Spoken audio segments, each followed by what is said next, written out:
Sorry, Caitlin, I didn't recognize you. Your box is pretty small. Her box is really small. No problem. I had to figure out how to get off speaker. There you are.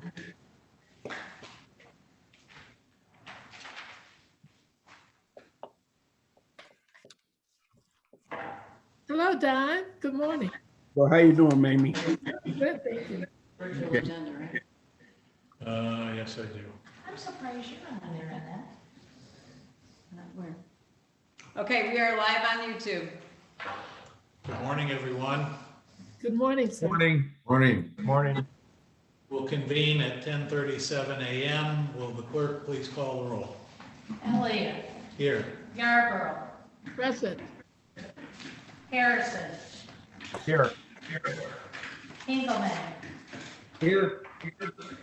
Scott, Here. Curran, Here. Meeks, Here. Hugel, Here. Majerick, Here. Chickering, Here. Ballrat, Present. Berrien. Here. Mr. Chair, you have 12 present. Thank you. We obviously have a quorum. We'll begin the meeting with an invocation given by Annette Christie, and then we'll follow that with the pledge by the clerk. Bow our heads in prayer. Heavenly Father, we come before you this morning as we are experiencing a very troubled time in our communities, county, state, and country. We are so thankful for the brave healthcare workers that are hands-on for the patients that they are serving. Please, Heavenly Father, give them strength to get through their struggles. For the ill, Heavenly Father, we pray for a remedy. For the troubled, we pray for peace. For the grieving, we pray for comfort. And for our elected officials that have gathered here today, Heavenly Father, we pray for guidance for them as they make the decisions about the county in which we live. We thank you for everything, knowing that all comes from you. In your name we pray. Amen. Amen. Amen. If everybody can join me in the Pledge of Allegiance. I pledge allegiance to the flag Of the United States of America and to the republic for which it stands, one nation, under God, Invisible. justice. I was just smiling because A lot of echo. Okay.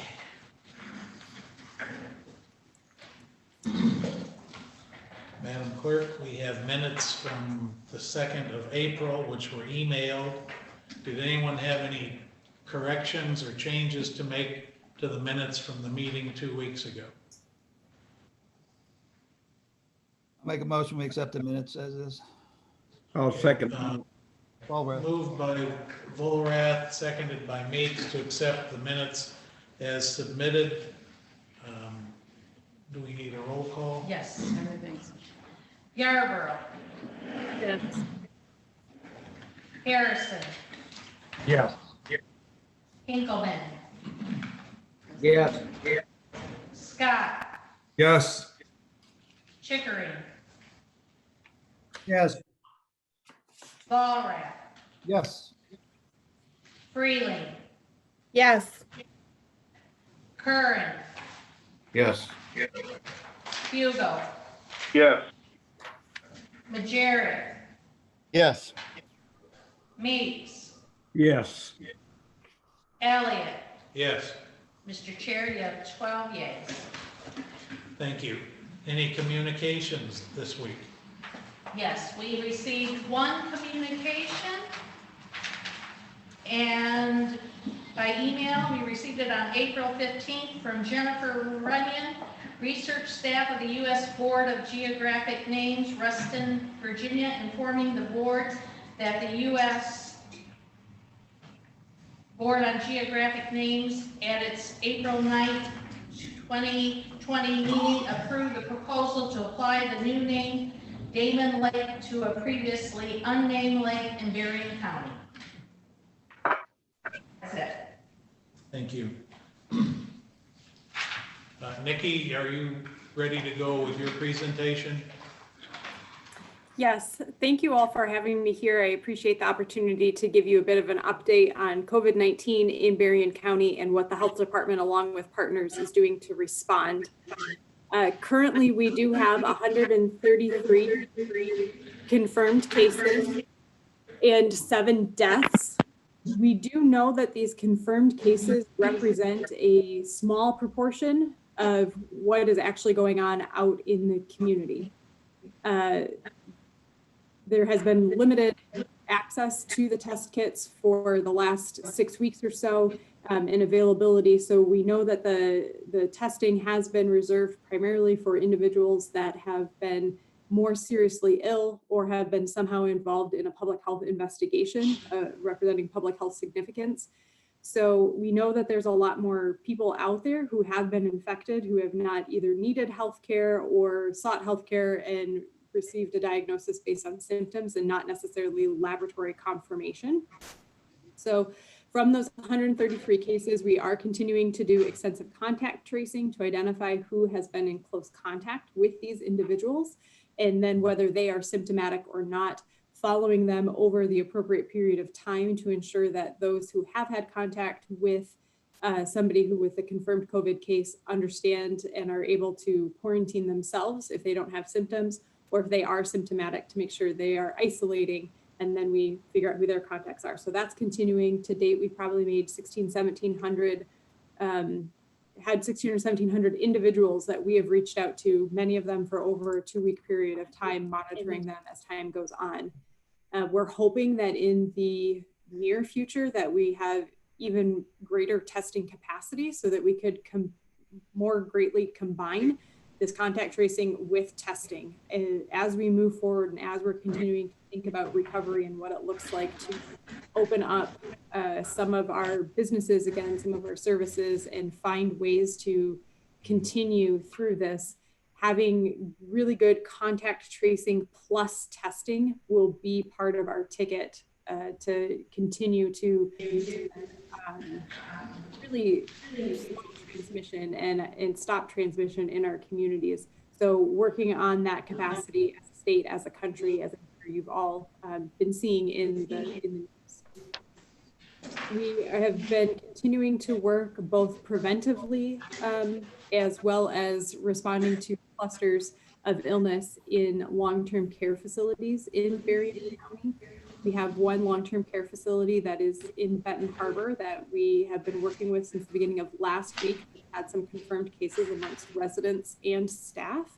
So we've been working with that facility. They are doing the absolute best that they can.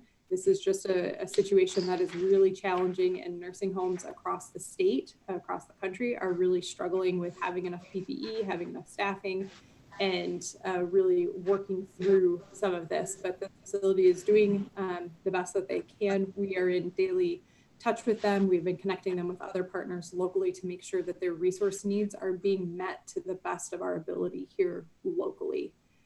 There have been a few deaths associated at that particular facility with people who were already in the terminal stages of illnesses already. Any loss of life from this is tragic, but it is important context to understand that these are people who were already on hospice care for other things. We're still working to prevent spread in that facility and others. On a preventive end, the health department, and with partnership with Spectrum Health Lakeland, has been visiting other long-term care facilities, nursing homes, assisted livings, adult foster care, to make sure that they do fully understand the infection control practices and guidance offered by the CDC and Centers for Medicare and Medicaid Services. A lot of people have some of the book knowledge, and they have the binders, and they have all the right paperwork. It's a bit different when you walk into the facility and say, okay, show me how you're doing this, and do you have the resources? Having that local touch, I think, is really making a difference in our facilities here in Berrien County. So we're very appreciative of that partnership with Spectrum Health Lakeland and all of the facilities that are very and want to do what's right for the residents that they're serving. At the health department, we're also working just to better understand our data now that we are at well above 100 cases. There's a bit more data on those cases that we want to release. There's a lot of timing of different things based on how the state is releasing data, how they're defining certain cases, what we're doing, and what our partners are doing. We're working to release additional data about those confirmed cases, such as race, gender, age, and zip code of residence. So I expect that data to be released by tomorrow. There's a lot of caveats that come with interpreting that data, but I know that that's something that people have wanted more of, and it might seem simple at face value, but there are a lot of things that go into making sure that the data that is out there is correct and accurate and able to be interpreted appropriately. We're also definitely keeping an eye on recovery and what does recovery look like. Right now, a lot of the interventions and actions that are in place have come from executive orders from the governor. And we know that we have things in place till April 30th. We really don't know what May looks like and what might be happening between the governor and the legislature. So we're all staying tuned as to how some of that might play out and thinking about what we need locally. But recovery is also something really, really broad, and we don't know exactly what recovery is going to look like, when exactly that's going to start, but the planning for it definitely starts now. We know the economic impact that so many families are living through right now with being laid off, not having delays in receiving unemployment payments, even if those come as a backlog, they're still dealing with the debt that's accruing without having that. And then also some of the other things that come with continuing to work during this time, and what are some of the costs associated with that. Needless to say, every family in Berrien County, really every family throughout our country, has been impacted by this in some way. And we know from the social determinants of health, things like income and education and your job and your housing and all of these things that have come into question for so many families, those have an impact on health long-term. As a health department that cares deeply about those upstream causes of health and the inequities in all of those systems that persist in our county, we're working to make sure that what's some of the collateral damage from our response to the pandemic, how we can minimize that for the health needs of our residents in the years going forward. We know there will be an impact for a long time to come, and we're doing that planning now. At the same time, we're trying to do everything we can to slow transmission of COVID-19 here in Berrien County. So I'll leave it with that. I don't know if there are any questions that I could answer. Does anyone have any questions for Nikki? Commissioner Scott, I have a question for Nikki. The last update that you gave us, you were running short on personal protection devices. How is that coming? Are you finding any that the state is sending you? Are you still short? And what are we doing to make sure that our staff and everybody out there is protected? Yeah, thank you for that important question. So PPE is a little bit easier to come by than it was 2 weeks ago, but it is still very hard to come by. There's essentially nothing, there's very little that's coming from the state. We've also been told that there will be nothing else coming from the SNS, the Strategic National Stockpile. We got a small pushback probably over a month ago now from the Strategic National Stockpile. It was just a couple of boxes of gloves and a few gowns and some masks. Some of our vendors that we typically purchase PPE from have come back to us and said, hey, you can order 10 boxes of this mask. Do you want it? Or you can get two boxes of these isolation gowns. So we're working through some of our normal procurement practices to buy PPE. We are also accepting any donations of PPE. The United Way of Southwest Michigan is holding donations or collecting donations for us. In addition to PPE, we're also looking for other hygiene products like soap, cleaning wipes, hand sanitizers, even socks and underwear. We've received a lot of scrubs, thankfully, but we have planned for and now have at the ready some isolation and quarantine facilities for people who are homeless or transient. So some of those donations are absolutely going there. But to your point, PPE is still challenging. we are reserving and creating, with materials we can get our hands on, we are creating certain packs for when we have these long-term care facilities that come up. If there are things we can give them to stop the spread of disease immediately while they work through their channels to get more PPE, we're doing that. But it's better than it was when I spoke with you 2 weeks ago. It's still a problem. Thank you. How about, are you guys giving any of the tests, or is it mostly the hospitals and clinics? Yeah, that's a great question. So the Berrien County Health Department is not typically involved in any of the testing. There have been a couple of people at some of the long-term care facilities that our staff have collected the specimen on, because we've been there doing an investigation and we've had a staff person who has that appropriate training, or the staff at that facility has collected it and we've couried it to the lab. The majority of the testing in Berrien County is happening through Spectrum Health Lakeland. Intercare at their Benton Harbor office did stand up a drive-through testing facility similar to what Spectrum Health Lakeland has been operating at their outpatient center in St. Joe. That, I believe it started last Friday, but there was some additional grant funding and a push for having additional testing in urban centers outside of Southeast Michigan. So there has been an agency at the state level that has been coordinating with federally qualified health centers. So we're grateful that Intercare is doing that. They seem to have a great operation. It's happening at a time when the governor is and MDHHS are requesting that we work to test more mild and moderate people with symptoms, not just those who are most seriously ill. If that testing strategy does come to fruition for our providers that are doing the testing, we will see our case count definitely go up pretty dramatically. And at that point, it's your number of confirmed cases are a reflection of your testing strategy. So if we're doing more testing and we're doing a broader net, we will expect to see that confirmed number increase. It's hard to say if that's really reflecting that steep of an increase in transmission. But I guess to answer your point a little more concisely, the health department is not a testing site. We are not a place that the public can come to for that. There's some very rare instances that we might collect a specimen. Other questions? Mac, I have a question. This is Commissioner Freeling. Nikki, with regards to those confirmed cases, how are we with regards to hospitalization versus care at home, capacity for our hospitals? Where are we at with that information? Yeah, that's a great question. So this is something we are monitoring with our partners at Spectrum Health Lakeland. The hospital is not anywhere near their capacity. So we are not into even the surge plan yet. So that's really great. We are seeing about 20 to 30% of the cases requiring hospitalization, which is consistent with some of the data that we're seeing in other parts of the world.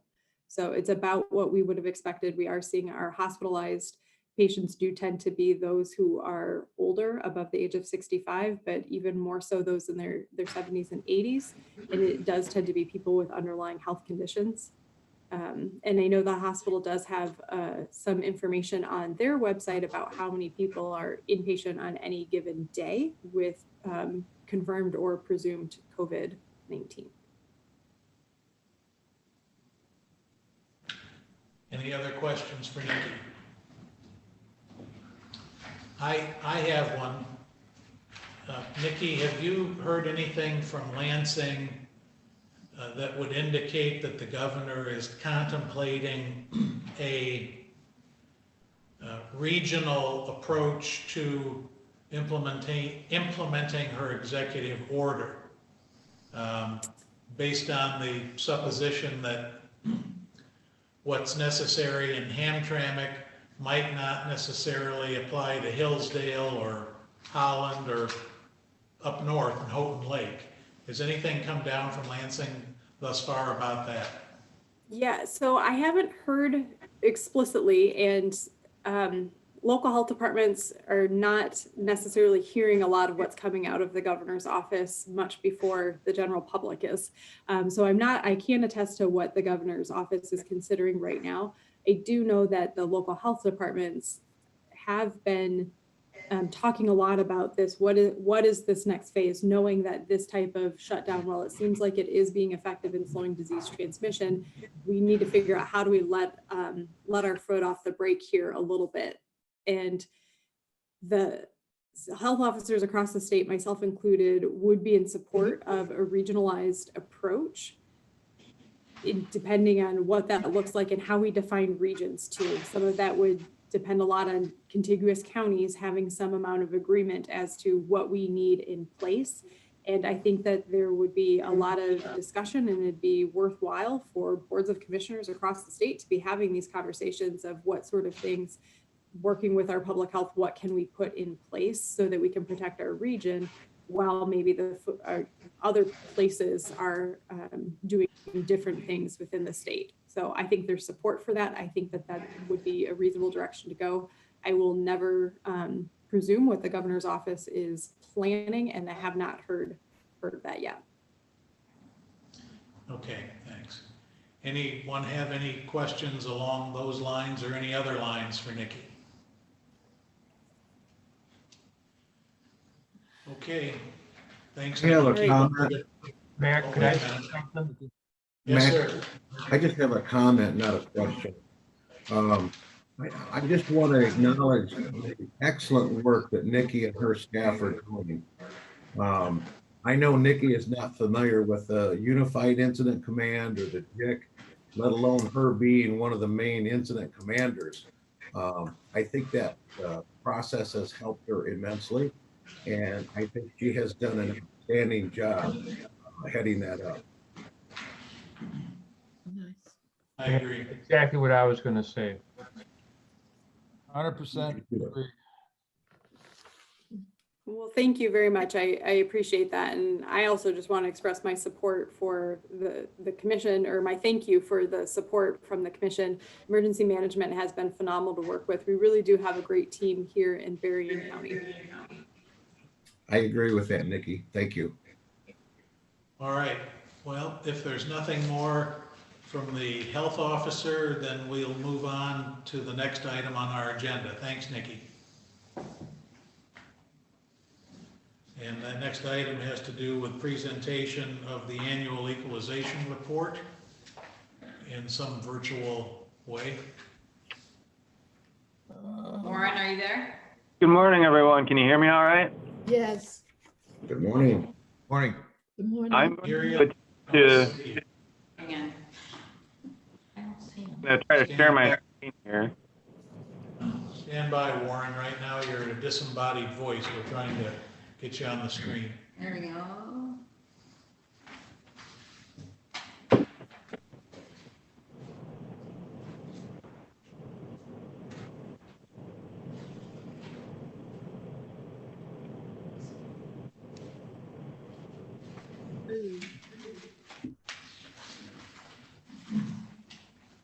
Am I coming through? Yes, I can see it fine. All right. Is my voice still disembodied? I guess it depends on where you're sitting. From here it is, but if you're like me, you have a face for radio, so it's okay if they take me off. Yeah, well, they got your name up there. That's good. Well, the book is there. Warren, may I ask, is there someone else with you, or is it just you? I'm sorry? This is Commissioner Yarborough. Is there someone else with you, or is it just you? I'm sitting here with Tony Mayard in my office. Okay. I asked that because, you all had come in earlier. I just wanted to know if. Yeah. Yeah. We're both here. Thank you. All right. So I know that I believe everyone has seen our equalization report before, and I understand there's a lot going on right now. So with that in mind, I'm going to try to be pretty brief.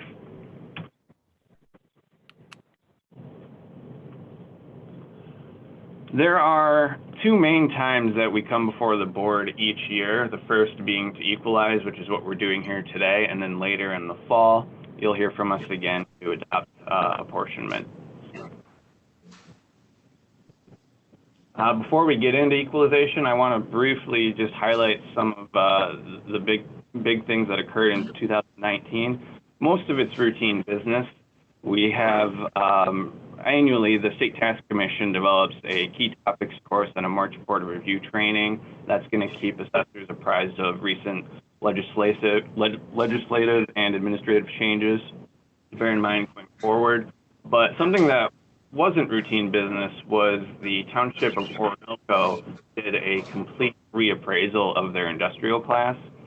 That's something that we worked very closely with the assessor on because we would either need to accept the reappraisal in place of a traditional study or perform a traditional study. So in order for us to accept that reappraisal, we needed to make certain that all the best practices were being put forward. A lot of the other items are routine business. We annually audit assessment roles. This year we had 15 participate. That's an important process because it helps strengthen the accuracy of the roles. The 4339 operation is, of course, very important because that is the ensures accurate calculation of millage rates and, if statutorily required, a reduction of those millage rates, which will ultimately be applied on the tax levy.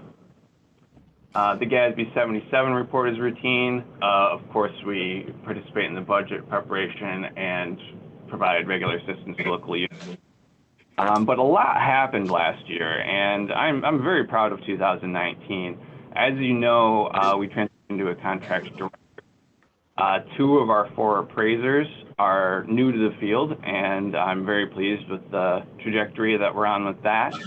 And Katie Bauer, who is our data coordinator, achieved her Michigan Advanced Assessing Officer certification, which is a very big deal. I'm very proud of that. And as you're aware, I attained my master level, which is also very cool. On to the equalization business. Equalization is held every year in compliance with Michigan Compiled Law 211, Section 34. It's primarily intended to measure the level of assessment and ensure that assessments are within a tolerated 49 to 50% of our study's projected true cash value. I'm pleased to report that this year, everyone is within that tolerated range, and so we do not have any factors to apply. If that were not the case, we would be applying a uniform factor for a given property class, but we don't have that situation to deal with, fortunately. The equalization report also shows a breakdown of values by municipality and school district, and all of this information is relevant for tax collection and the estimation of revenues. Some quick stats breaking down the values that we're proposing you adopt here today, breaking out real and personal property separately. But the value that I want to draw your attention to is the combined county equalized value is in excess of $10 billion this year, which is a fun fact. But also our increase in taxable value from last year is 2.83%, which is healthy from a revenue point of view. Going forward, I'm going to just highlight a couple examples of slides from the equalization report, which I believe Annette put out earlier. It's on our website as well. We will be getting you the hard copies eventually, but for the time being, we're doing everything remotely, of course. But this is an example from the equalization report. It's showing a breakdown of assessed value by property classification for real property. As you can see, residential commands the highest percentage of value in Berrien County. This next slide shows the same thing but by taxable value, and not surprisingly, it more or less mirrors the assessed value.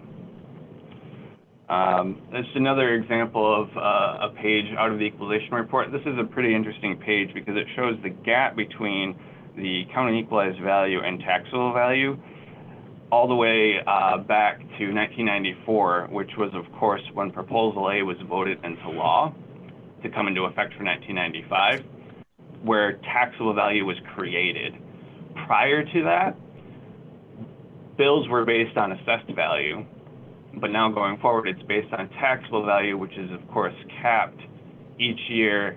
Under normal circumstances, your taxable value can only increase by the rate of inflation, or 5%, whichever is the lesser thereof. So just an interesting graphic showing the disparity between the assessed value and the county equalized value for each year rolling up. The largest increase we've seen recently was in 2014, which was a 3.55% increase in taxable value. This year, we're looking at 2.83% increase in taxable value, which is the largest we've seen since that 2014 date. This is another example of a slide from the equalization report showing the same thing. It is still demonstrating the gap between taxable value and equalized value, but it's showing it over the last 10 years. Just to kind of illustrate what I was talking about with Proposal A, if you look, I don't know how well you can see it, but for 2018, the rate of increase was slightly less than in 2019. It almost looks like it's dipping down. It wasn't. It still was an increase, but it has a less steep slope. But the shadow of that SEV, the taxable value, the line is relatively flat. It's a linear increase. So I imagine that that's largely due to the effect of Proposal A, and that there is a gap between the taxable value and the SEV in most cases. And then this last slide is just a breakdown of the percent change in SEV and taxable value for 2020 by each unit. Again, I know this report is something that you've all seen before, but I thought I'd at least highlight some of the major items in it. Is there any questions I can address? Questions for Tony? Mac? Warren, I'm sorry. Yes, sir. And it's been clicking on and off. Warren may have explained this. The last slide, Warren, doesn't show the city of St. Joseph. Is there a reason?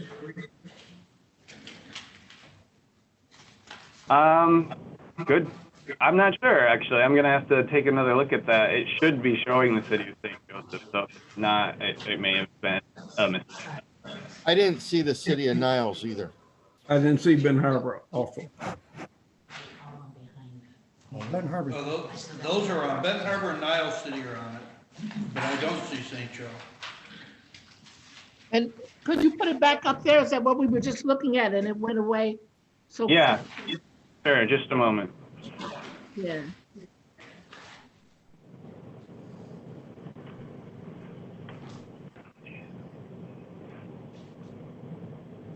Bear with me here. That's fine. I don't have anywhere to go. The governor said stay in. So.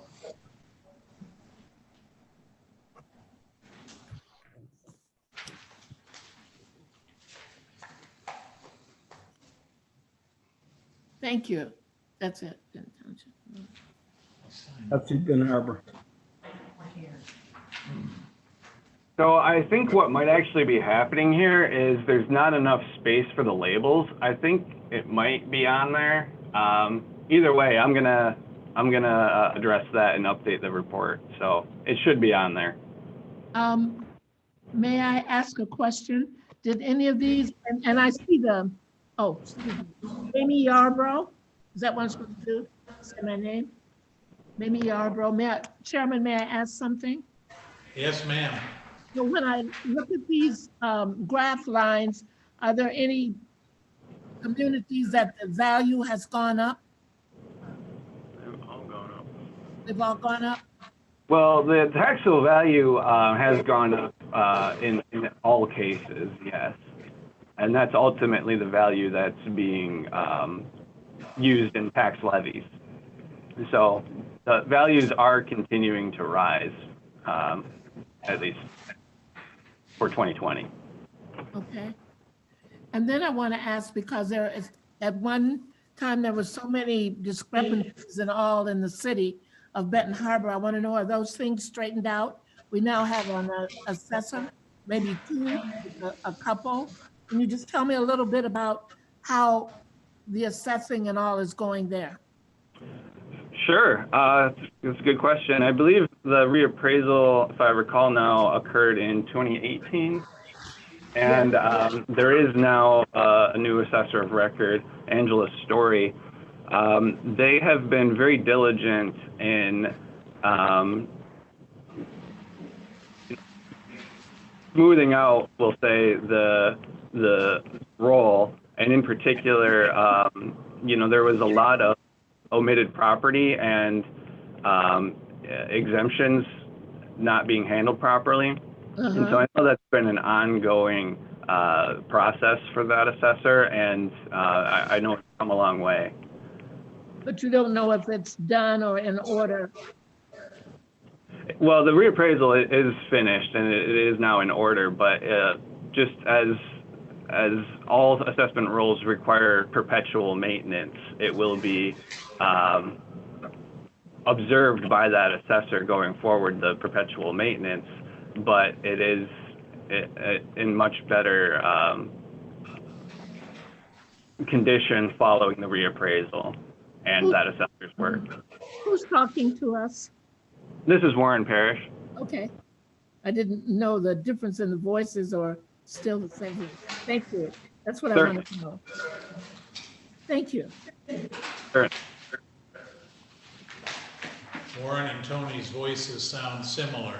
Okay. Thank you. Any other questions? I would like to take a second and thank Warren and Tony for this report, and also tell the board kind of how it's going to fit into the 2020 budget. Last year, in the early stages of preparation for the budget in probably the June, July timeframe, as always, equalization puts together some best estimates of where they think we're going to be at this point in time. And they do that by real and personal and by each of the property classes that we roll together. And it's part of our budget guidance. This is not new to you. You've seen the spreadsheet before. But in terms of real property taxable value, the estimate that we had a year ago was 2.26% increase, and their calculations put us this year at an actual taxable value of 2.6. So 2.26 and the actual being 2.6, they did pretty darn good. On the personal side, which is a much smaller starting number, remember there's a lot less personal property, so it really doesn't have that dramatic an impact. Our estimate had been actually to drop about 3% in personal property, but it increased, the taxable value of personal property increased over 6%. Roll those together, our overall tax increase for the property taxes was 1.92%. That was our estimate. And if you roll these together, you can see that it's 2.83%. So we're going to get about, we're going to get an extra percent of growth out of this, which means somewhere around $250,000 of additional general fund taxes could be anticipated for this year. I have to caution everybody a little bit on that, that even though that's growth in the budget that we like to see, the impact of the COVID-19 might very well mean that people aren't going to be so quick to pay their property taxes in 2020. Our taxes, our general operating taxes, as you know, are collected in the summer. If people don't have the money to pay those taxes when their bills come out in June, they're going to drag it out. That money won't be coming in. So ultimately, through the system, we will ultimately get our tax dollars. It's not like we aren't going to see them. But we might come up a little short in the collections in 2020, and some of those collections would get rolled over into the 2021 budget year. So yes, we're growing, that's a good thing, but with the COVID-19, I anticipate that fewer people, well, we'll have more people delaying the payment of their property taxes, which would probably drive our 2020 revenues down, although, as I said, we will ultimately get that money in 2021. But budgetarily for 2020, we'll probably, I'm guessing, probably break even. So, thank you. Thank you. Anyone have anything else on 2020 equalization? As you know, there's a resolution on the consent calendar to approve it and authorize me to sign these certifications on the assessment roll. If there's nothing more on that, we're ready to go into the consent calendar, and we'll pause for any public comments on the resolutions that are on the consent calendar.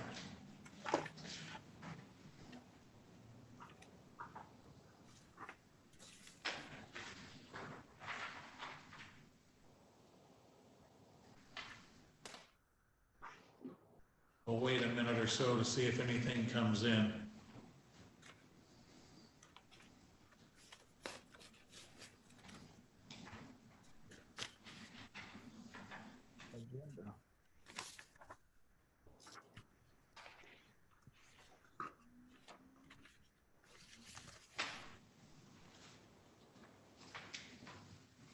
Hasn't caught up yet.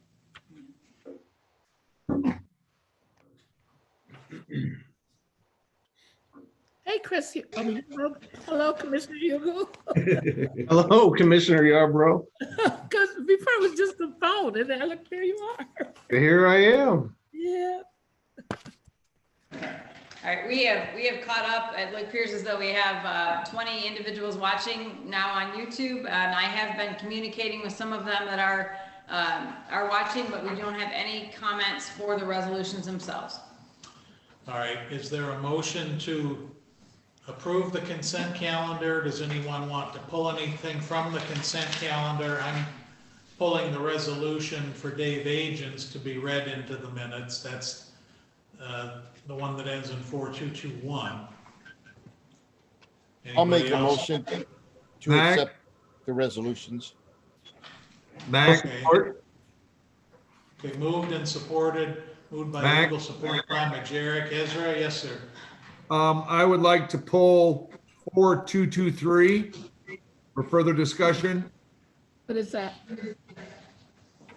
What, That's the one that has to do with the grant for ultraviolet lights, okay. which I would imagine are for air purification, not for sun tanning. All right, so we're pulling 4221 and 4223. Commissioners Hugel and Majerick, are your motion and support to approve the consent calendar with the caveat that that does not include 4221 and 4223? Yes, it does. All right. With that in mind, then, we'll do a roll call vote to approve the consent calendar, accepting resolutions ending in 4221 and 4223. Any other comments about those resolutions on the consent calendar? No, sir. Hearing none, will the clerk please call the roll? Yarborough, Yes. Harrison, Yes. Hinkleman, Yes. Scott, Yes. Chickering, Yes. Walrath, Yes. Freely, Yes. Curran, Yes. Hugo, Yes. Majerick, Yes. Meeks, Yes. Elliott. Yes. Mr. Chair, you have 12 yeas. All right. Is there a motion to approve the honorary resolution concerning Dave Agents, that being the resolution B 2004221? Maybe Yarborough. I make that motion. Moved by Yarborough, supported by Volrath. Yes. Any discussion?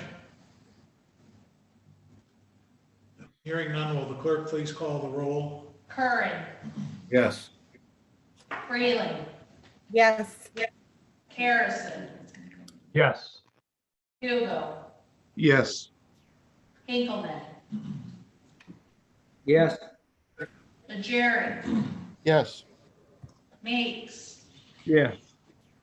Scott, Yes. Ballrat, Yes. Yarborough, Yes. Chickering, Yes. Elliott. Yes. Mr. Chair, you have 12 yeas. I'll read that motion into the record. Whereas a resident of Berrien County his whole life, Dave Agins has dedicated his career to serving the public.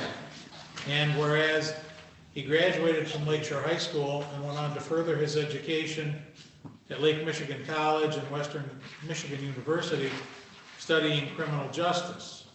And whereas his career here included 21 years serving within the ranks of the Berrien County Sheriff's Office and 19 years as the 911 administrator. And whereas under the leadership of Dave Agins as its administrator, the Berrien County 911 system has consolidated countywide and evolved into one of the finest group of emergency telecommunicators in the state of Michigan with the most reliable communication technologies available. And whereas Dave Agins' leadership, experience, and commitment to the citizens of Berrien County will be missed as he enters the next chapter of his life, retirement, effective April 30, 2020. And whereas Dave has exhibited the mission of Berrien County to provide leadership, cooperation with all units of government, sound fiscal management and planning, thereby promoting public safety, health, well-being, and prosperity in order to improve the quality of life for present and future generations. Now, therefore, be it hereby resolved that the Berrien County Board of Commissioners acknowledges the dedication of Dave Agins and the various roles he has performed for Berrien County and its citizens, and thanks him for his 40 years of service. Be it further resolved that Dave Agins' life, actions, and contributions to this community reflect most favorably upon himself, his family, the County of Berrien, the state of Michigan, and the United States of America. Beautiful. Congratulations, Dave. Dave is now watching, yep.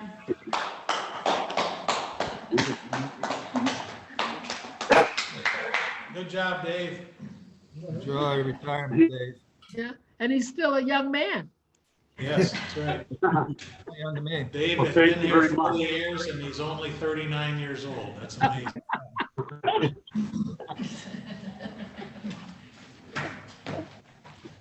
Dave, I'd shake your hand if we could, but we'll give you a little virtual elbow bump instead.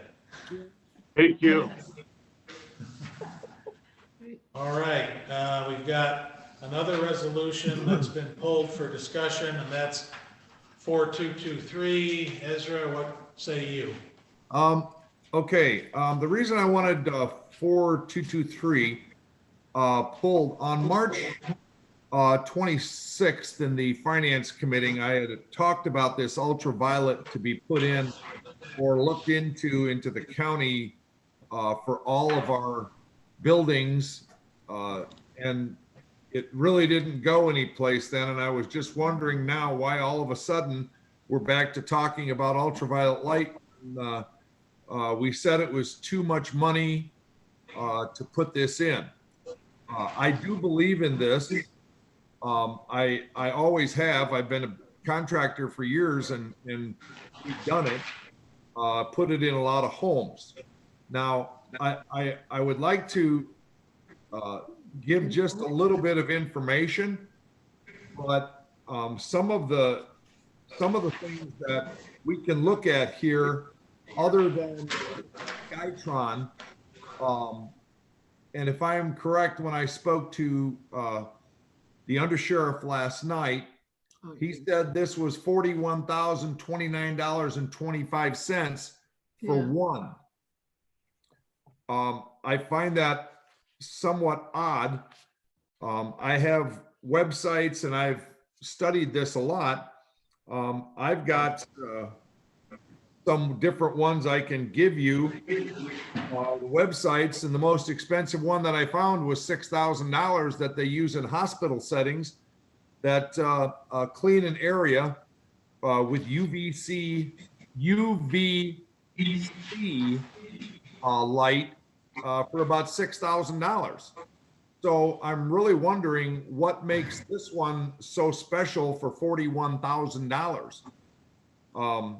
Also, if you wanted to take some of these websites down to look at them, the first one is M as in Mary, R as in Robert, S as in Sam, A as in Adam, -uv.com.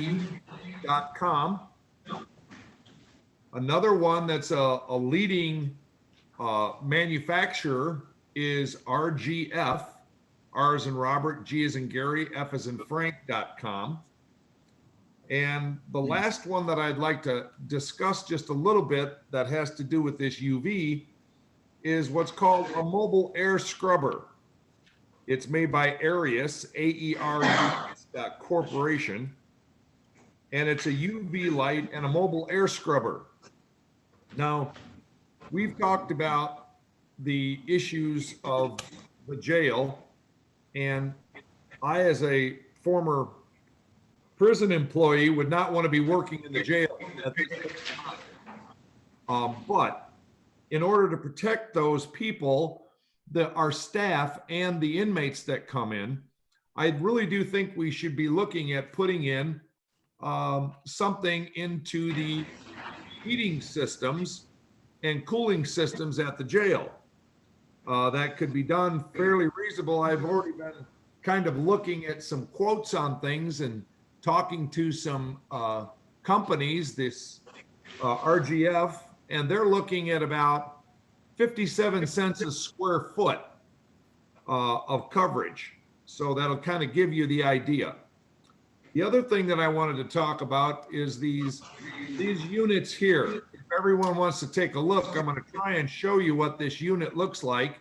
I'm going to hold it up. You can see it's a little bit bigger than a cell phone. And this is something that would go, and we could purchase those and put those in our entire mobile motor fleet of vehicles.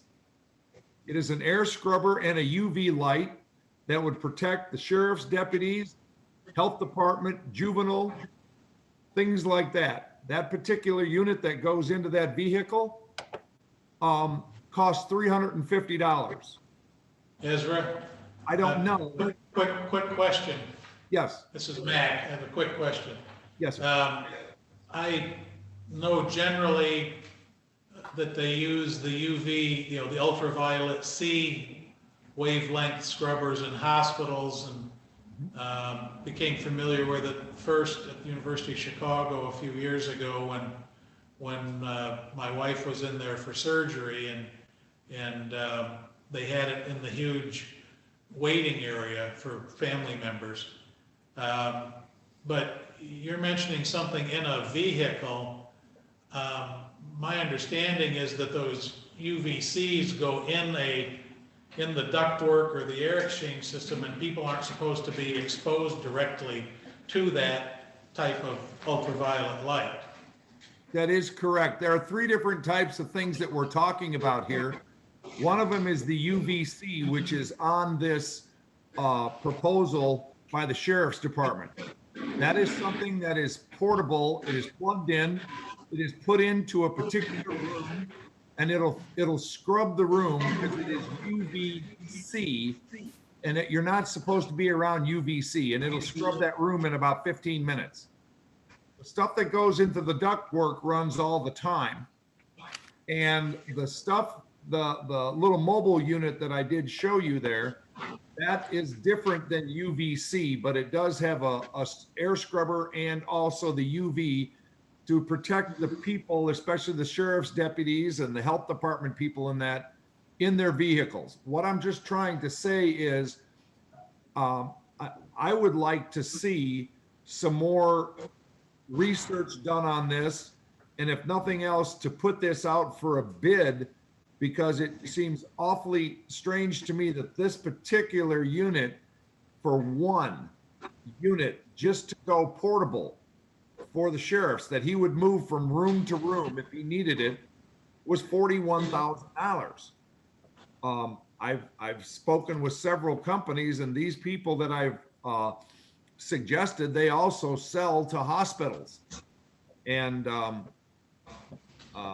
that's the only reason I wanted this pulled, because I just think that it's just because the Kent County Sheriff's Jail has this particular unit, and this particular unit, I was told by Chuck, you can actually take out of the jail and put it in a helicopter.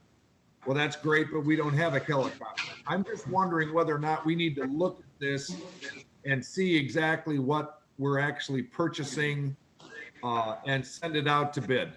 That's all I'm trying to say. Okay, Bill? Well, I'm sorry, Commissioner, I can't answer any of your questions because I didn't know that there was even a concern until this morning. The search on this was all done by the Sheriff's Department.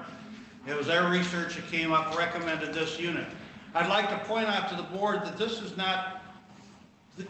the RAP grant application.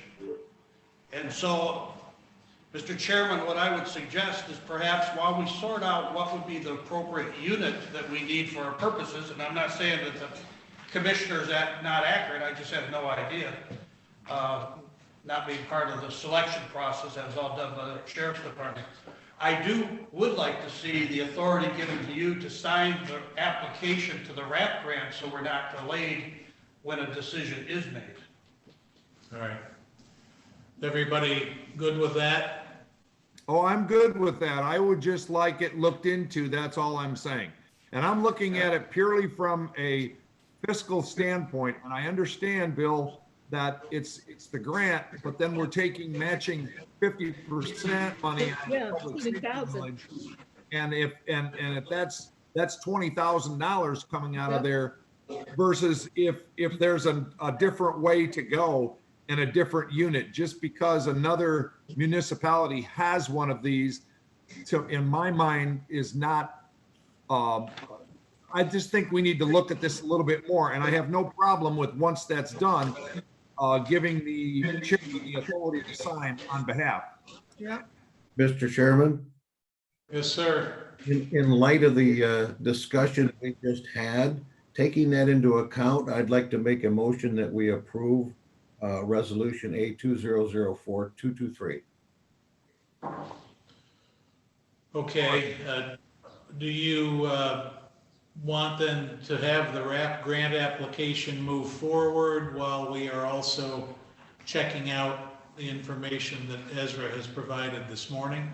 Yes, that is correct. Okay. Is there support for that? Support. I'll support that.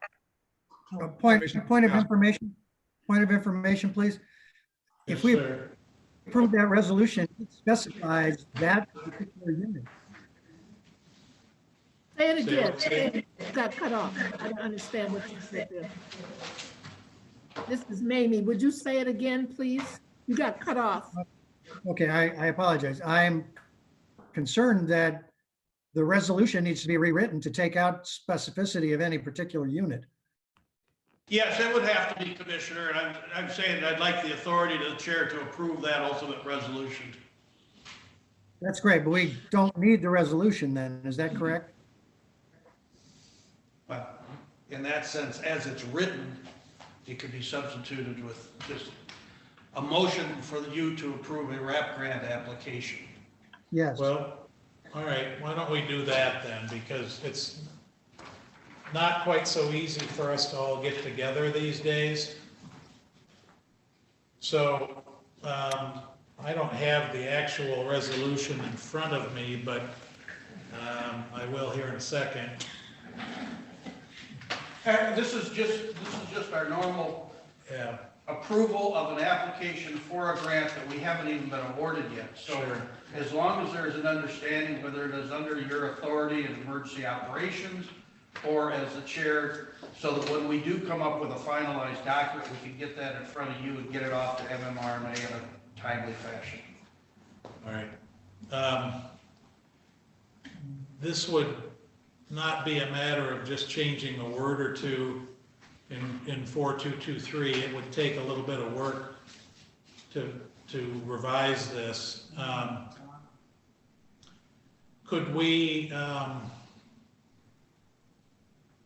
let's see.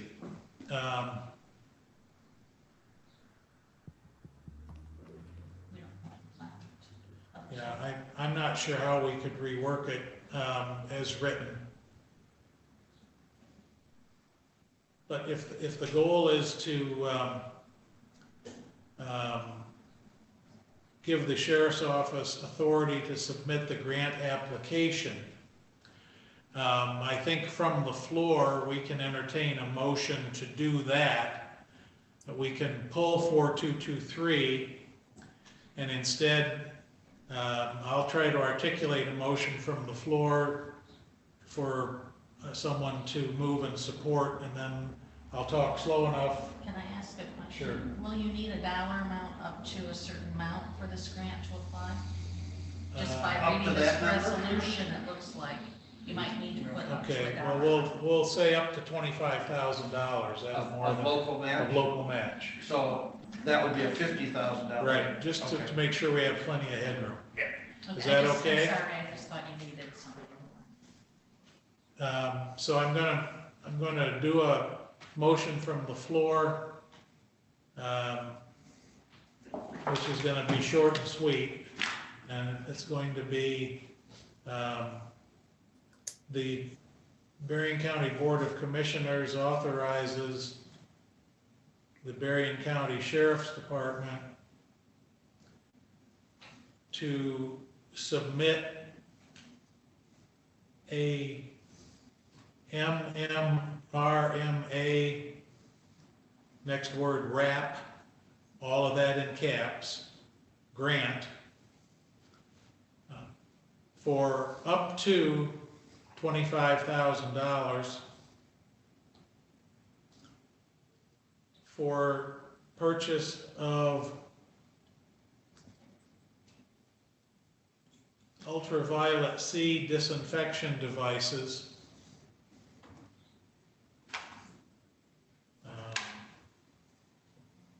Period. Such amount to be matched by $25,000, up to $25,000 local. Or instead of period, we'll say comma, with the understanding that the local match would be subject to an equal amount provided through the grant. I think I'd rather just see a dollar figure, because it may not be a 50/50. We Okay. assume that, but we don't know that. All right. Well, then would be subject to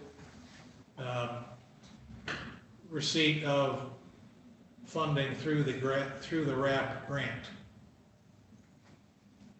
Now, Madam Clerk, can you read that back so we all can hear what I just said?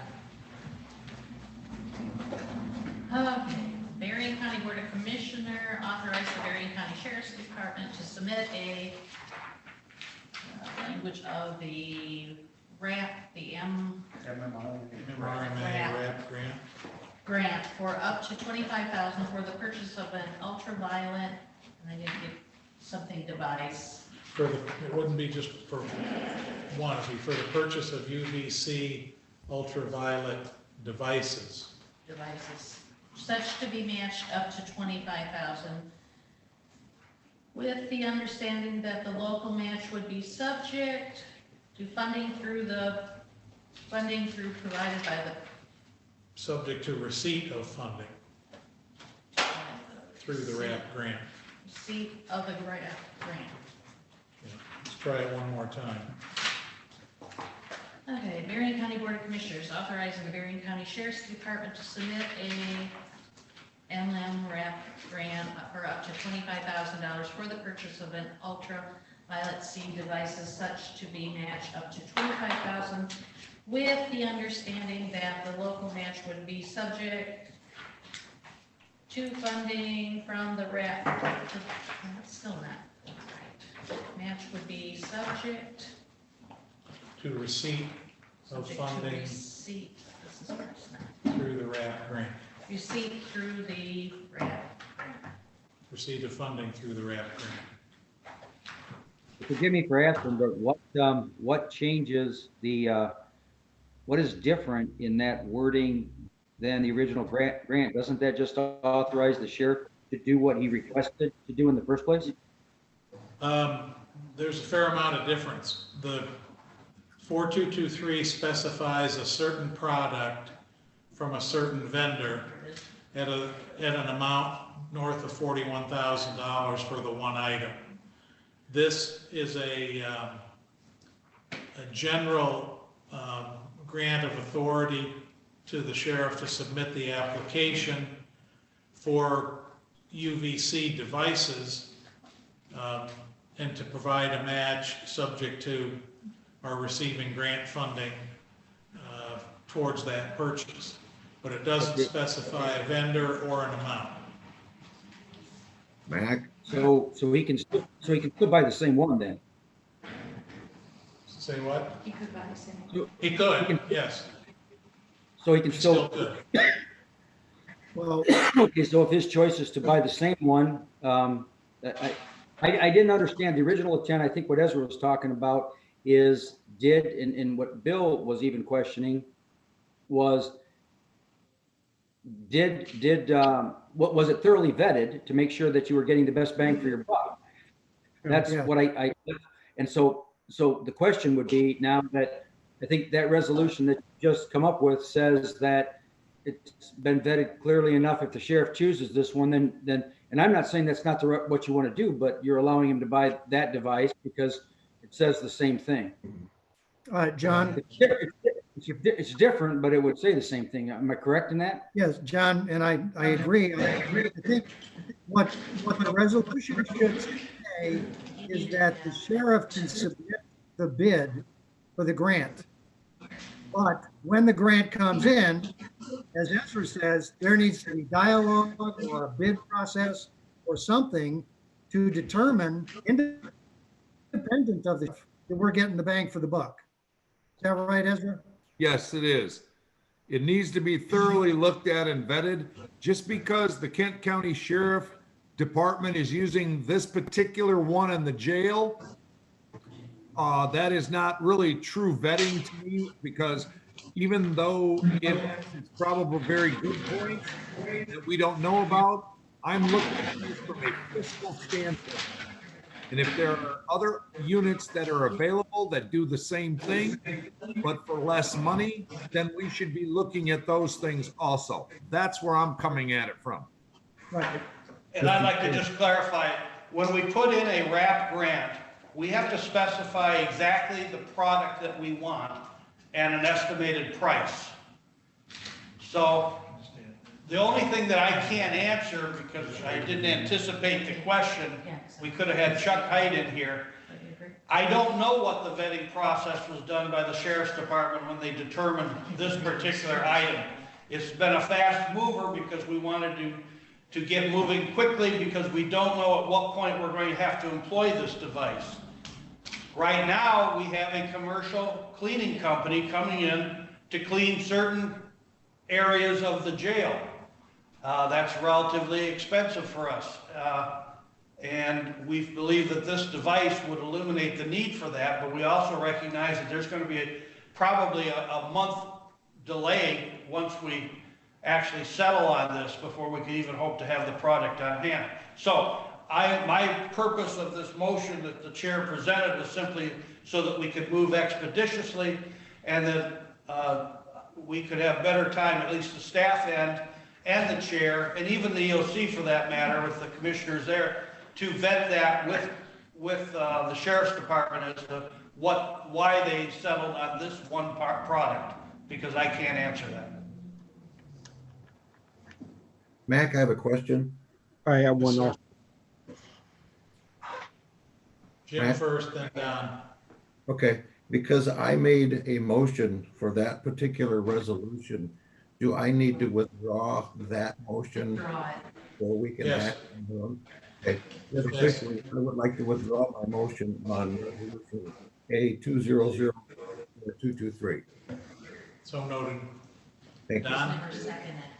Well, the way that I understand this, our match would be 20,000 on this particular one. And Israel found one for 6,000. So if we'd be better off just pay the $6,000, not worry about the $20 match. So is this going to stop the purchase of this by going with that resolution? No, it just will bring more scrutiny to the options that are available, if any. And if it turns out that's the best way to go, then they'll go ahead with that one. Well, in my opinion, I think we'd be better off to pay the 6 rather than match the 20. Understood. We need to find out if that item would be suitable for the intended purposes in the jail. Well, what is our rush, Mac? What is our rush on getting this? We're not. Pardon me? Are we in a rush to get this through? In a rush? Yes. I understand it is time sensitive, and so at least by authorizing Bill and the undersheriff to sign the grant application, that process moves forward. But at the same time, we can be looking into whether there might be a different device that will do the job for less money. Okay. So we can change our mind. Right. Okay. Matt, can I just say something? This is Walworth. Yes, sir. While we're looking at this, we just got to be mindful of the time because they're going in there every day with a cleaning service to do these cells. And the reason they wanted to get this was to, be more efficient. Plus, it would be cheaper down the line and bringing people in there to clean those cells for us when they need the prisoners. Right. I know we talked about that the other day. So I would trust and expect that if there's any second look, that it's going to happen fast. Okay. Mac, Sir. then I would like to make the motion that you and the clerk have recited back. I'll make that motion. All right. I'll support that. Moved by Jim and Wait, hold. Harrison supported. We need to add for the jail. okay. What for the jail? Here. Yes, The okay. clerk pointed out that we need to add these words to the end of the motion that the board directs the administrator and the undersheriff to execute the application on behalf of Berrien County. Is that okay? That's fine. Yes. All right. All right. All right, it's moved by Curran, supported by Harrison. Is there any discussion? I'm going to have the clerk read it aloud one more time, just to make sure everybody's on the same page, literally. The Berrien County Board of Commissioners authorized the Berrien County Sheriff's Department to submit a MMRMA RAP grant for up to $25,000 for the purchase of a UVC devices such to be matched up to $25,000 with the understanding that the local match would be subject to receiving through the RAP grant for the jail, and directs the county administrator and the undersheriff to execute the application on behalf of Berrien County. Will the clerk please call the roll? Freeland. Yes. Harrison. Yes. Hugo. Yes. Hinkleman. Yes. Majerick. Yes. Meeks. Yes. Scott. Yes. Borat. Yes. Yarborough. She was off, disconnected. Oh, she's off? I'm trying to hook her back in. Okay. Chickering. Yes. Curran. Yes. Hello? Elliott. Yes, ask Yarborough also. I'm Yarborough. What am I doing? Voting to approve the On the phone. revised GRAP grant for the I was talking, ultraviolet. I don't know how I got cut off. Is this about the rewording, the one you redid? Say Yes. Yes. Dave Rice, we're going to prison together. Yeah, all right, I'll go with you. Oh, God. It just went out. I don't know what happened. She said yes. She said yes. She said yes. Yeah, I got Curran. Elliott. Yes. Mr. Chair, you have 12 yeas. For record-keeping purposes, let's refer to this resolution from the floor as A 2004-225. 225? Yeah. Okay. Are we going to draft this into a resolution form? This is not a resolution. Motion. Well, if we need to assign one, we'll use that, otherwise, just have it in the minutes. Okay. All right, so if we need to assign a number, that'll be the number we'll use. What? 4225. Thank you. We've already done the honorary resolution for Dave Agins. Finance Committee, Madam Chair, do you have anything to report? I most certainly do. Thank you. Okay. Mimi Yarbrough. We had a bid opening today, and one of them, I'm going to condense this kind of, but one of the bids was for envelopes for the printing department. There was one bid, and we accepted it and sent it to that department. And then we had 6 bids for the road department. There were 7 originally put out and 1 was withdrawn. And so we received 6 bids, accepted them. That motion that we put with it, where the administrator can look at up to $5,000. We sent all those back to the road department. There was a representative from the road department on the line with us. So that, all of that is going on. And that's it. Okay, any questions for finance? Does anyone wish to report on any of the numerous meetings they have not attended in the last 2 weeks? I would like to make a comment. I would like to thank our staff from IS and Annette and everybody for facilitating these and getting these things up and running for us during this difficult time we are in Berrien County. Thank you. Yeah. Thank you. Thank you. Bill, do you have anything? Annette, did you get the messages from Tony Benhart For this meeting or for finance? for finance? No, I did. He was on a different meeting, Yes, okay. so we're good there. All right, but He then- is watching this meeting. Okay, it has nothing to do with this meeting here, so we can hold that. Thank you. Mac, We're now at the point where we can receive, sir? could I just briefly update the board on the EOC, on what's going on out there? Sure. Okay.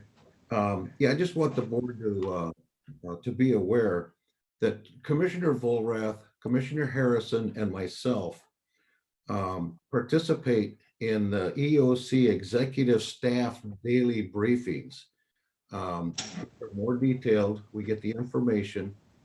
And then we also participate in the EOC full staff briefing. And that's where all our partners who are part of the EOC do a very similar format to this. And everyone reports on if they have any needs, concerns at that time. Then we also participate in the municipal briefing, which are all the cities, townships, and villages within the county. And we basically do the needs, concerns, we try to address them at that time. And as I said earlier to Nikki, that the Unified Incident Command and Joint Information, which is a structure set up by the EOC, has worked out very well. And I think Nikki and her staff are participating in that, and it's being received very well. You know, I want the board to be aware that because of the Cook nuclear plant and the drills that we do in preparation for any type of an incident there has better prepared Berrien County than most. In my conversations with Rocky, he's gotten numerous phone calls from other counties wanting to know how we do things, because they're basically at a loss. They've never been through anything like this. And granted, this is unique. We also have not been through something like this, but because of the preparation that we have done, because of the Cook nuclear plant has put us in a much better position. And I think the EOC is working very, very well. One other thing that I want the Board of Commissioners to be aware is, you see the national news and you see what's going on in New York. That's not really what's transpiring. And I was amazed at the number of local businesses who contacted the EOC and said, how can we help? What do you need? The businesses around Berrien County have been just fantastic. So, we hear a lot of the gloom and doom, but I kind of want to give you the positive spin to it, that there are a lot of good things going on, and that I think the EOC is operating very well, and that that Commissioner Volrath, Commissioner Harrison, and myself are being informed and staying up to date. So I kind of wanted to pass that along to the whole board so they're aware that they're represented at the EOC. Oh, and lastly, Nikki kind of touched on it, and I had a conversation just this morning. We're already thinking about the recovery efforts. This is going to take some time to recover from all this, and all the pieces and the parts and everything that has to go into place to facilitate the recovery is going to be a challenge as well, and we know it's going to take time. So we're already thinking about that. Thank you. Thank you. Thanks, Jim. Anyone else? Bob or Dave, did you want to chime in on that? Jim covered it very well. I really should. Everybody's doing such a great job. Our health department is tremendous. They're outstanding. We should be very proud of the health department and the sheriff's department and all the other staff, because they really do bend over backwards trying to look into the future and make sure we're prepared when the patient volumes go up in our local area. And that's a good point, Bob. I should have mentioned that I can't think of a department within the county that in some way isn't contributing to the effort and to the EOC. And every county department has just been fantastic, and they're all contributing. So thank you for mentioning that. Thanks. Can I make a quick comment? This is Michael Majerick. Yes, sir. I went to the Mental Health Authority last night, Riverwood, and they are all committed to following through with their communications. They're doing most everything with telecommunications with their patients and customers, and they are now they have 0 COVID-19 victims in sight or that they know of out in the field in the homes that they represent. That's pretty much it. Mamie Yarbrough, may I say something? Hello? We can hear you, Mamie. Go ahead. Go ahead. I just want to ask, and I don't know if anyone knows, do you know anything about the census? Have people been responding well? Not what? I guess Haven't about heard. clerk or That was administrator. around 50%. Huh? The last I saw was around 50% response for Berrien County, Berrien County. which is about the national average. There's a website that you can go to. It's the census website, and you can see county by county what the response is, township by township, what the response is, and cities also what the response has been. Right now, we are just under 50% from what I saw yesterday. Their goal is to get to where we were 10 years ago, which was 68% response for self-response. Okay, and I Get the word out. asked that because 10 years ago when the census was done, we lost a seat because of the population down. And so I just want to know how hard do we need to be? Not sure if that's why we lost the seat, but we did lose a seat. And How else? The decennial census will be factored in, I'm sure, to this and other matters, because you're part of that, aren't you, Right. Sharon? Thank you. Thank you. Any other questions? Do we have any public comments? We do have some public comments. Tony Benhart from SOTUS says recently there was a purchase from AIS for about $160,000 to the road department. What was that purchase for? It may not be on this week's bill listing. And I have a comment from Don Meyer of Lake Township. I find that the broadcasting of the meetings be more inclusive by watching and the process during working hours, and perhaps could replace the occasional night meetings for citizens' participation. And he would like to thank you for your efforts also. Very good. And I did not pay him for that comment. Thank you. Jim had mentioned the meetings, the EOC executive briefings at 1 p.m. I'm normally part of that. I will not be today, however.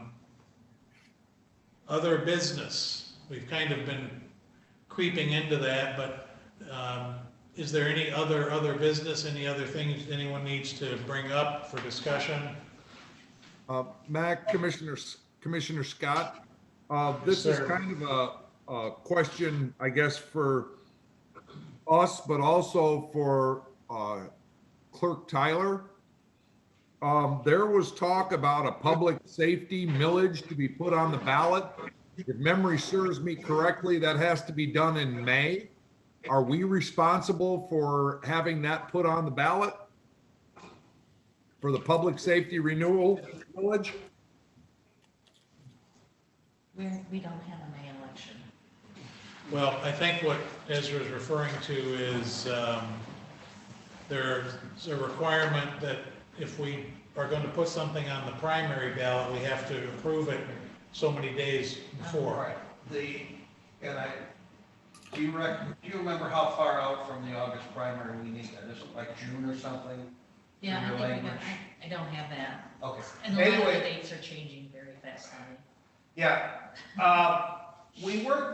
I don't think we envisioned actually having a resolution in front of the board on the millages in April. I think we talked about having a discussion of the millages in April, so that we could come back with a resolution in May or June to get the language approved for the primary.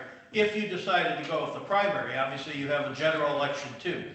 But under the present circumstances, it's a little tough to have that dialogue that we'd envisioned several months ago about county special millages. But Mr. Chairman, I guess I'm going to editorialize for 1 second. I believe the public understands that we are under a timeline to get our special millages approved again. I would suggest that probably nobody really wants to entertain an increase in millages at this point in time with what's going on. Right. I know I can't speak for the board, but if it is the board's opinion that this is not the time to talk about any increases, then it's a pretty straightforward question. It will prepare the resolution in a timely manner so that we can get our special millages on the ballot in August, if that is the desire of the board.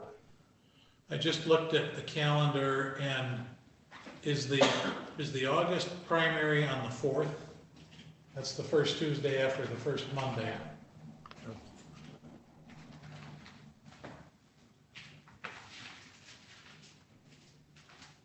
It is the 4th. Okay. And my recollection, and I haven't looked at this in a long time,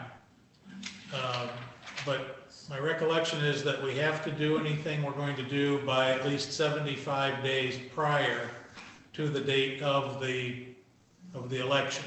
So 75 days prior to August 4 puts us into mid-June, I guess, more or less. Probably mid-May. Or mid-May, I'm sorry. So just for discussion purposes now, if we were going to do something, and assuming we're gonna meet again on the 30th of this month, even though that's a fifth Thursday, we could still switch it around and meet on the 30th. That would probably be something we would want to have on the schedule for discussion. Do we have any renewals that we have to do? Yes. All of them have to be renewed. So we're gonna have to take some kind of official action. And Sharon, if you can figure out what our D-Day is for, Yeah, I can look it up. for I that, just don't have but it. I'm pretty sure it's 75 days back from the date of the primary. So let's just plan tentatively to meet on the 30th and to have that on the list. Okay, so any schedule says we're not meeting on the fifth Thursday, it should be amended. For this And we'll one. plan on another meeting 2 weeks out. Right. Next week, if something important comes up, I'll talk to you, Mr. Chairman. Sure. So are we looking at a meeting next week or just the 30th? For now, we're looking just at the 30th for a meeting, but if circumstances change, we'll react to that and plan to get together again next week as well. In any event, the millages will be on the front burner for discussion when we meet again, be it the 23rd and the 30th or just the 30th. Thanks, Ezra, for All bringing right, that up. thank you. That was my only question. Annette, the last thing for you is, if we're not meeting as the full board, we are still meeting as finance on the 23rd, correct? Yes, Correct. Okay. we have bids out. All right. Thank you. We've had some addition, at least one additional public comment that came in. So Annette, can you tell us about that? Yes, Julie Werfel from Royalton Township. I would like to urge the commission to pass a resolution to send to the governor to follow the CISA guidelines as outlined by the Department of Homeland Security and get all essential workers back to work. Our businesses in Southwest Michigan are losing business to out-of-state workers picking this up. They won't lose their business license as the Michigan businesses will. All other states, including the hardest hit New York, are following these guidelines. Businesses can operate and follow social distancing guidelines. We need to urge the governor to change her orders. This is, that was all of that one. Then David Yardley from the city of St. Joseph. I would like to thank commissioners for once again doing the Zoom YouTube broadcast of this meeting and other recent meetings. I hope that this practice continues after the governor lifts the measures for better public transparency and ability for the vast majority of working taxpayers to see your work in action. I would hope that you keep recording of meetings permanently on YouTube rather than deleting them, as was done with the 4/2/2020 meeting. Special thanks to Commissioner Scott for watching out for taxpayers and providing oversight on the purchases such as the FAR UVC light by the Sheriff's Office. Also, I would like the Commission to address the status of hiring a new county administrator. Mr. Wolf announced his retirement on December 19th, 2019, with a date of June 12th, 2020 for actual retirement. And then he's just added how many applicants have applied, why has there been a lack of public knowledge of the process released? And that concludes public comments. Very good, thank you. And thank you to everyone who submitted comments. Has everyone seen the resolution that came out of Orinoco Charter Township the other night, which asked the governor to allow local discretion in terms of the application of the CDC standards and social distancing and so forth? I've seen it. I've seen it. Yeah, I saw it. I also saw a nice one from Calhoun County that got sent yesterday to the governor. Yeah, so Any thoughts on that? I think it's a good idea. I would like to get it together to send. I would like to see something drafted from this county that encourages the CDC standards and the CISA standards being applied so that we can get more of our businesses back to work. We really have to get people back to work. Yeah, we are, especially in Niles, we're competing against South Bend, and they're all following the CDC. Everybody's just going over the state line and doing their shopping and work and then coming back to Niles, and it's hurting our small businesses and large businesses. Yep. May I ask, what are those initials stand for? What do they stand for? CDC and CIS or whatever you were saying? CDC, Centers for Disease Control. Okay, and the other? I don't know. Is there another one? They said CSI or CIS or something. What did you say, Terry? I said CISA, and I can't think of what it stands for. I agree very strongly. Would you say that's the resolution? Say what? No, and somebody else proposed proposals. Well, I was asking about the resolution from Orinoco Township, which urged the governor to not have a one-size-fits-all approach because the one size seems to be the southeast corner of the state, which is in a very challenging situation right now with all of the active cases. But you know, Wayne County, Oakland, Macomb, Genesee, I think Gratiot, those counties are about 3/4, if not more, of all the cases in the whole state. And when you see that county by county map, it's really helpful. We see Indiana as well, and I think there are county by county maps available for each state. And it's not surprising that it shows that the problem areas are the major population centers. Yeah. But if you look at Michigan, does it really make sense if you're in the UP in a county where there maybe is one reported case or no reported case, that you can't go down to the hardware store and get a gallon of paint?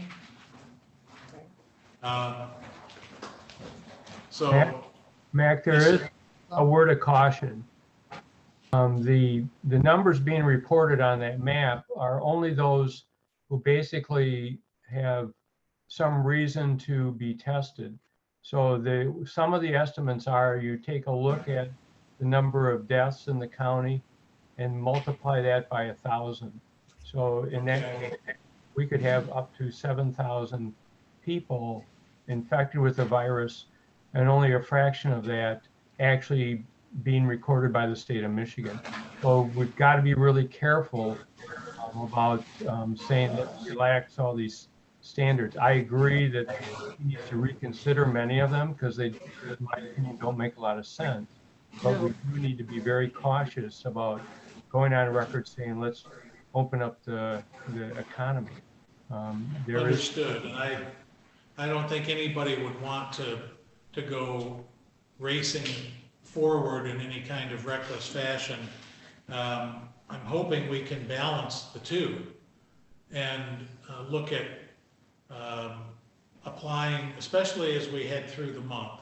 We're going to know a lot more 2 weeks from today than we know today.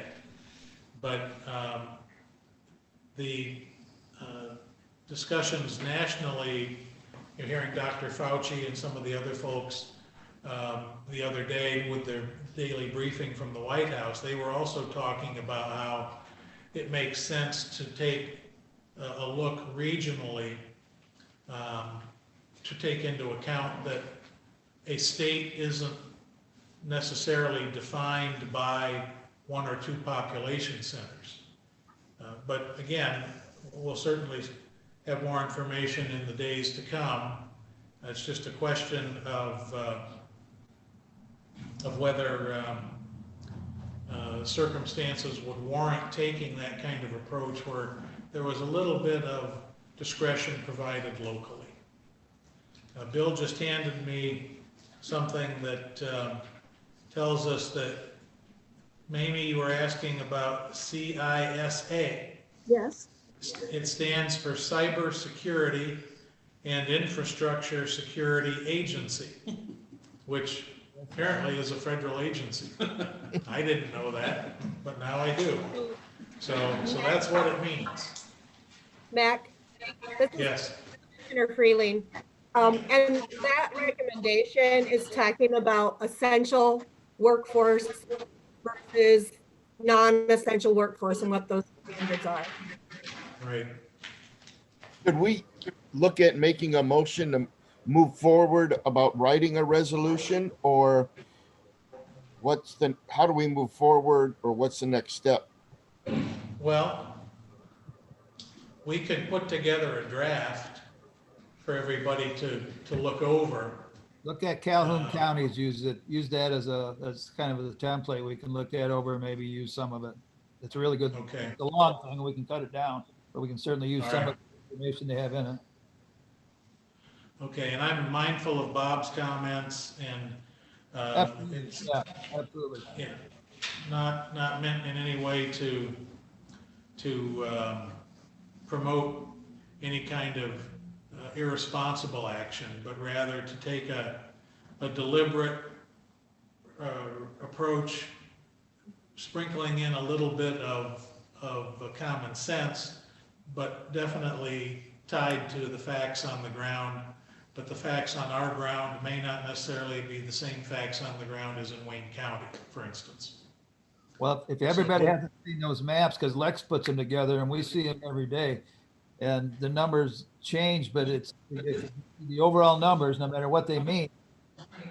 It's mind-boggling to think that everybody in the state are acting the same rules that they have.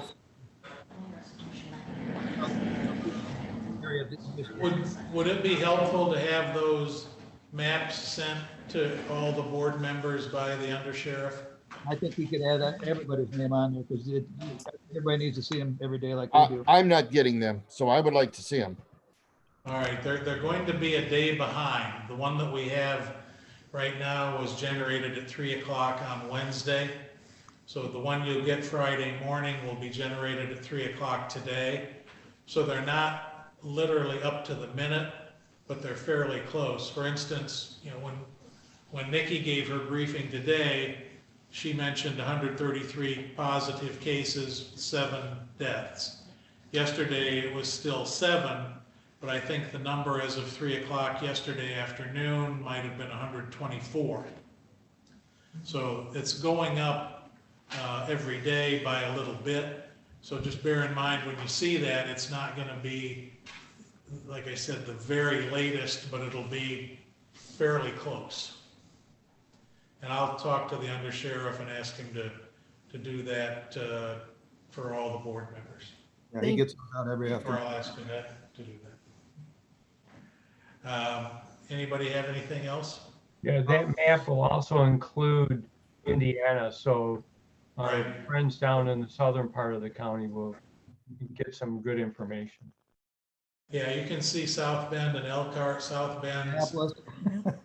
Yeah, well, Indianapolis, Marion County is the hot spot for the state. But I think South Bend is right around where we are, a little bit higher. I should say St. Joe County, Indiana. Elkhart, I think, is under 100, maybe 75 or 80 cases. Yeah. You get over to Lake County, which is on the Illinois border, and they're pushing 1,000 now. In Marion County, which I think, it's not just Marion, I think it's also Hamilton and I can't remember the other county to the north, but that 3-county area is around 3,500 cases. So, but it is interesting to see it with that level of detail. Announcements, reminders. First announcement is, as of right now, we'll leave the meeting on for next week, subject to canceling it which probably will happen.